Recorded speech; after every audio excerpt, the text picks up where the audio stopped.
मैंने कहा कि कार्तिक उरांव जी आज भी 81 में इनकी मृत्यु हुई और 43 साल बाद भी आज हमारे दिलों में है, तो निश्चित रूप से इनके कृत्य हैं। और इसलिए मैंने कहा कि भारतीय जनता पार्टी जिस प्रकार उपेक्षापूर्ण रवैया अपनाया, हम लोग ये प्रयास करेंगे कि निश्चित रूप से कार्तिक उरांव जी, न केवल कार्तिक उरांव जी वरन कार्तिक उरांव जी के साथ साथ जयपाल सिंह मुंडा जो इतने बड़े रहे, उन्हें भी भारत रत्न देने के हम जरूर निश्चित रूप से मांग करें। इस प्रकार आदिवासी समुदाय के साथ भारतीय जनता पार्टी क्यों अवहेलना कर रही है, क्यों उपेक्षा कर रही है, इसलिए मेरा यह प्रयास रहेगा। मैंने कार्तिक उरांव जी और जयपाल सिंह मुंडा दोनों को भारत रत्न दिला के भी प्रयास करूंगा।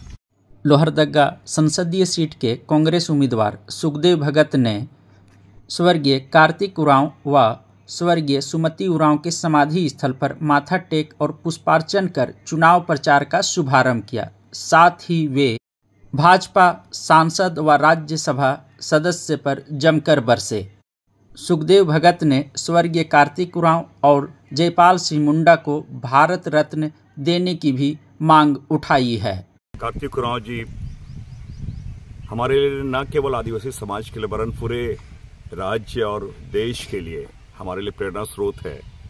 संसदीय परंपराओं के जानकार, निर्भीकता, स्पष्टता के साथ जिन्होंने जिस प्रकार संसद में अपनी आवाज को उन्होंने बहुत ही मुखरता से, प्रमुखता से इशूज को लेकर वो गए हैं।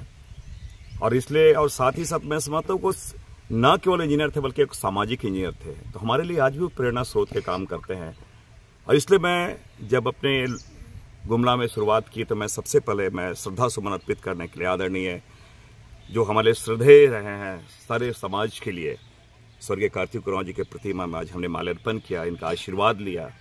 साथ ही साथ सुमति उरांव जी जो केंद्रीय मंत्री रही हैं उनको भी श्रद्धा सुमन अर्पित किया, माल्यार्पण किया। और ये महज संजोग नहीं कि दोनों ने 3-3 बार इस क्षेत्र का प्रतिनिधित्व किया, दोनों मंत्री रहे हैं। तो मैं समझता हूँ कि इनसे हम सीख के इन्होंने जिस प्रकार के अपना वहाँ परफॉर्मेंस दिया था उन चीज़ों को हम आत्मसात करें, उन इशूज के साथ जाएं। और सबसे बड़ी बात इनकी स्पष्टता, निर्भीकता और ईमानदारी, वो उनके हम संवाहक बने। इसलिए मैंने सोचा कि अपने प्रारंभ जो है यहाँ से मैं करूँ माल्यार्पण के साथ, श्रद्धा सुमन अर्पित करने के साथ, और उन वैल्यूज को, उन मूल्यों को उनका हम संवाहक बने, कैरी करें।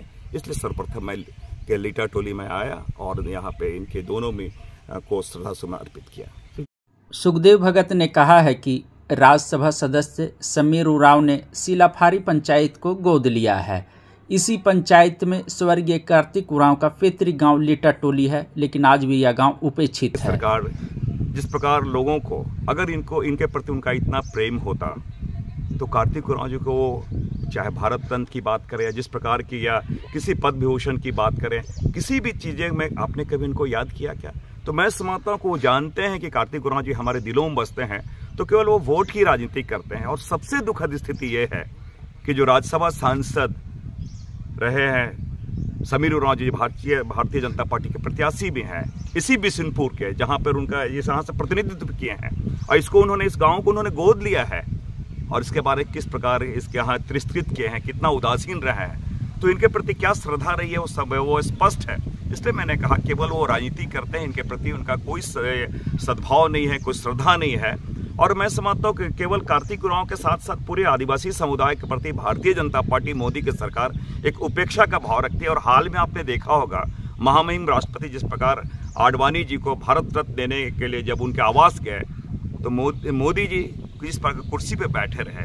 न केवल एक राष्ट्रपति जी का अपमान है वरन एक महिला का अपमान है, एक आदिवासी का अपमान है। तो इसलिए मैंने कहा कि उनका भारतीय जनता पार्टी और मोदी जी की जो सरकार है वो आदिवासियों को बहुत ही तिरस्कृत भाव से देखती है।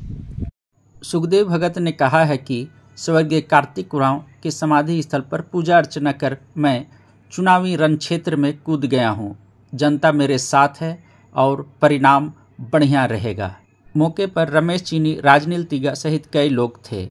आप देख रहे हैं प्रभात खबर। गुमला की खबरों के लिए बने रहिए।